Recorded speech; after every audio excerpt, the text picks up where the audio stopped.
You probably clicked on this video because deep down, some part of you knows the truth. You don't want to wake up one day and realize you lived the wrong life. That kind of regret doesn't arrive all at once. It builds slowly, piece by piece, through every silent compromise, every lie you told just to fit in, every truth you ignored just to stay comfortable. Until suddenly, you look in the mirror, and you don't even recognize the person staring back. That isn't fate. It's a pattern. And Nietzsche saw it coming. Beneath all his rage and bitterness, he had one message: you can either learn the truth now or suffer the consequences later. And if you're watching this, it means you still have time. The first truth is this: you were never really taught how to think, you were only taught how to obey. From the moment you were born, the system pushed you to conform. Sit still. Raise your hand. Memorize. Repeat. You weren't asked what you thought, you were told what to think. And when you obeyed, you were rewarded. Nietzsche believed this was the slow death of the human spirit. Because the crowd doesn't want independent thought. The crowd doesn't want truth. The crowd only wants agreement. And so, most people grow up mistaking obedience for intelligence. They become skilled at repeating, at imitating success, at following rules. But in the process, they lose the one thing that actually matters: the ability to question. And when you lose that, you don't just lose freedom, you lose yourself. 3. Real thinking is dangerous. It threatens systems. It disrupts control. But Nietzsche saw clearly that a life lived without independent thought isn't really a life at all, it's just a performance in someone else's story. And here's the painful part: by the time most people realize they never truly thought for themselves, they're already buried in a life they didn't even choose. The second truth is one that most people refuse to face: people don't really want the truth, they want comfort. If you hand most people the truth, they won't thank you for it. They'll reject it. Why? Because comfort is addictive. It's warm. It's predictable. It feels safe. Truth, on the other hand, is sharp, inconvenient, and often brutal. Nietzsche pointed this out again and again. People pretend they love truth, but what they actually want is reassurance. They want to feel good. They want to be coddled. And so they surround themselves with easy answers, catchy slogans, and the opinions of the group. Not because they're bad people, but because they're afraid. But here's the thing: the truth doesn't care about your fear. It doesn't soften itself for your feelings. Truth is reality. It shows you what is, not what you wish it would be. And Nietzsche believed that most people simply can't handle that. So they numb themselves. They distract themselves. They build lives out of fantasy. Until one day, inevitably, the truth crashes through their comfortable little world anyway. And by that time, it's usually too late. The third truth is one of Nietzsche's most difficult but powerful lessons: what hurts you is often what reveals you. People run from pain like it's poison. But Nietzsche saw pain as a mirror, the only one that reflects who you really are. To live is to suffer, he wrote. To survive is to find meaning in the suffering. What you fear shows what you're attached to. What breaks you reveals what you've ignored. What you fight against shows who you believe yourself to be. But here's the tragedy: most people don't listen to pain. They numb it. They bury it. They distract themselves from it. But pain doesn't vanish. It waits. It grows. And eventually, it forces you to confront it. Nietzsche didn't believe in running from pain. He believed in walking straight into it. Because only by facing it can you become something greater than the thing that hurt you.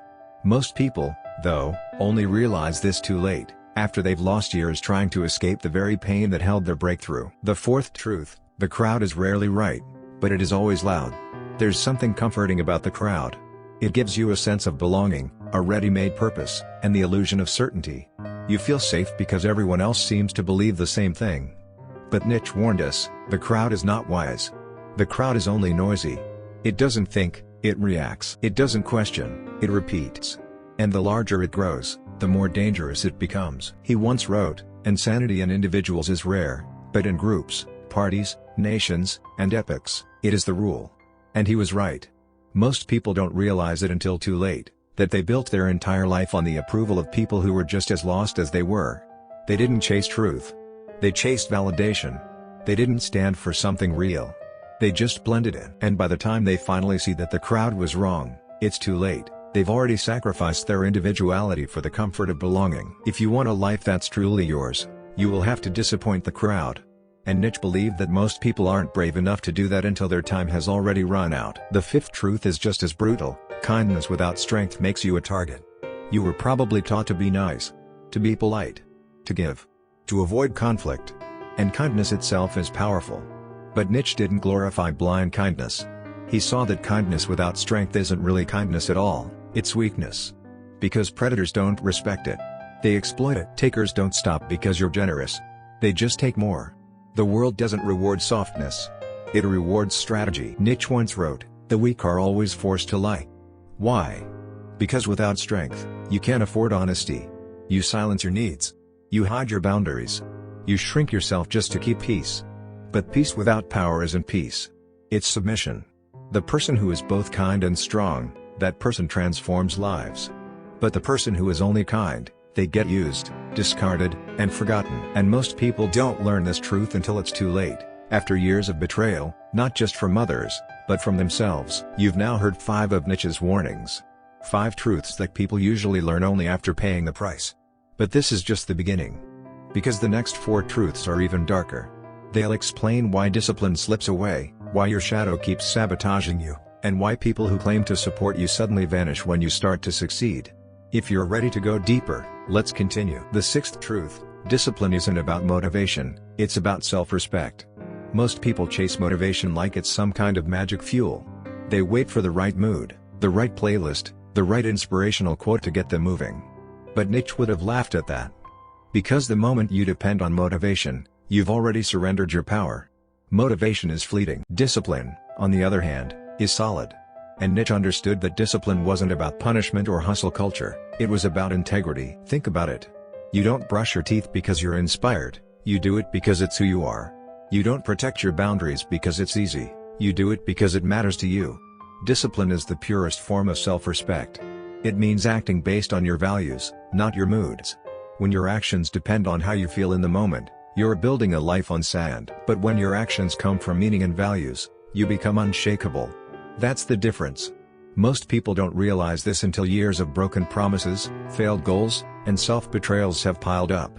They think they have a motivation problem, but what they really have is a respect problem. The 7th truth: people support you until your growth threatens their identity. Everyone loves the idea of you improving, as long as you don't surpass them. As long as you don't outgrow the box they've placed you in. Nietzsche was brutally honest about this. Most people don't consciously want you to fail, but they also don't want you to evolve beyond the role they've assigned you, because your growth forces them to confront their own stagnation.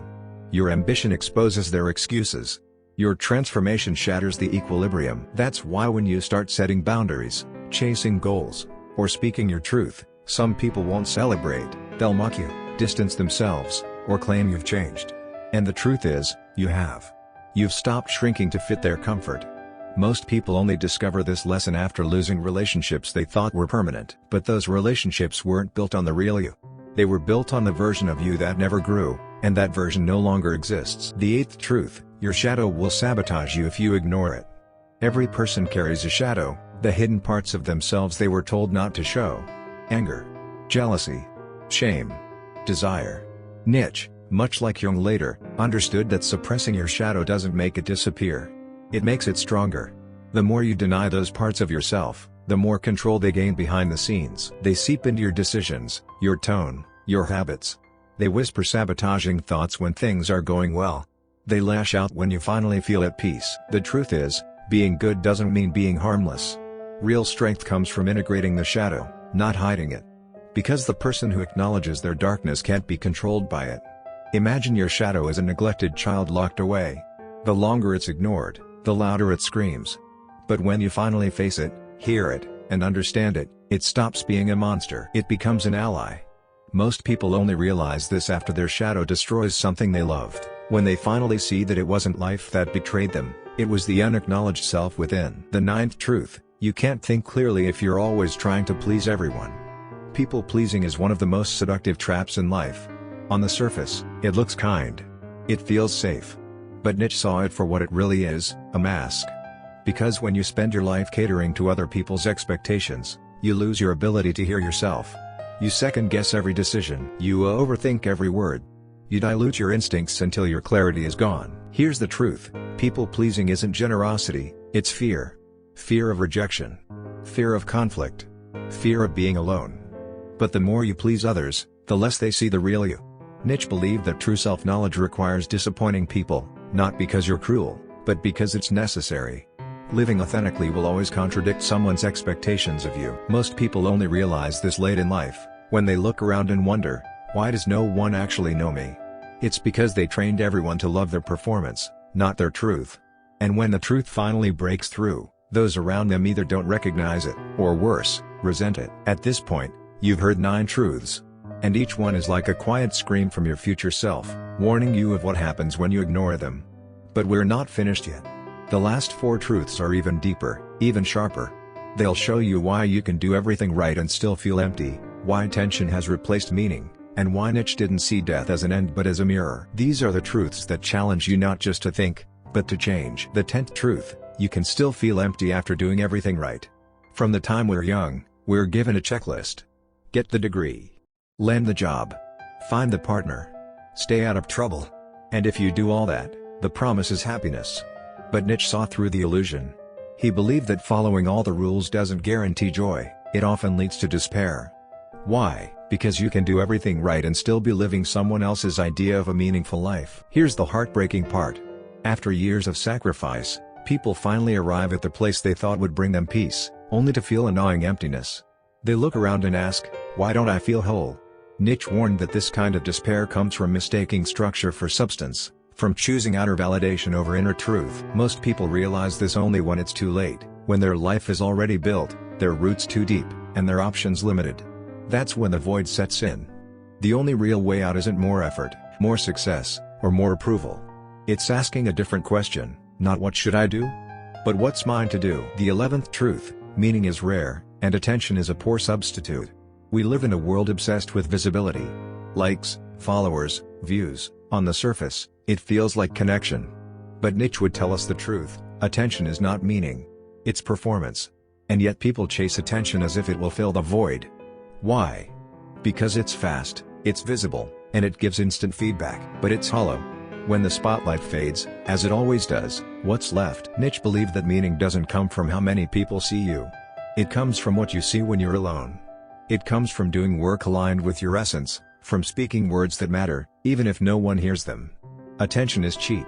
Meaning is sacred. But most people only understand this after they've tasted attention and still feel unknown, after they've been praised and still feel unseen. By then, they've built a persona they can't escape, while losing the self they barely knew. The 12th truth: death doesn't steal, it clarifies. Most of us think of death as the great thief.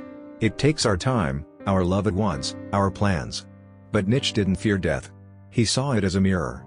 Because when you remember that you will die, you remember what actually matters. He once asked, if you had to live this exact life over and over again for eternity, would you say yes? For most people, the answer is no. And that's the point. Death, Nietzsche believed, strips away illusions. It cuts through excuses. It asks, are you living or just continuing? Are you spending your time or wasting it? Are you loving deeply, or just performing affection? The tragedy is that most people only wake up to these questions after death brushes close, after a loss, a diagnosis, or the sudden realization that time isn't infinite. And by then, the life unlived becomes heavier than the fear of death itself. And now, the 13th and final truth: your freedom will cost you everything that's fake. This is Nietzsche's most brutal lesson. He believed that real freedom, true psychological freedom, requires destroying every illusion that kept you safe. The false friendships. The coping mechanisms. The titles. The need to be liked. Freedom isn't handed to you, it's taken. And the price is everything that isn't real. Real freedom is terrifying. It means standing alone in your truth. It means saying no when approval is on the line. It means not needing to belong, because you've finally found belonging within yourself. Most people flirt with freedom. They dip their toes in. But when the shedding begins, when the fake starts falling away, they panic. Because the familiar, even if false, feels safer than the unknown. But Nietzsche warned us, until you let go of what isn't yours, you'll never discover what is. And this is where it all comes together. You've now heard 13 truths, 13 warnings that people usually only realize when it's already too late. Nietzsche didn't write these truths to shame you or frighten you. He wrote them to wake you up. Every single one of them is a fork in the road. Ignore them, and you drift. Live them, and you begin. Maybe you're not ready to change everything just yet. And that's okay. Awareness always comes before action. But if even one of these truths shook something loose in you, don't let it fade. Hold on to it. Let it guide you. Because the sooner you face these truths, the sooner you stop living someone else's life and start living your own. So here's the question, which truth hit you the hardest? Which one are you still resisting? Comment below, I want to hear your thoughts. And if this video made you feel seen, subscribe. Because we're building more than just a channel here. We're building a space for people who want more than surface level advice. People who want to think deeper, feel stronger, and live differently. Welcome to Think. You're not behind. You're just beginning with the truth.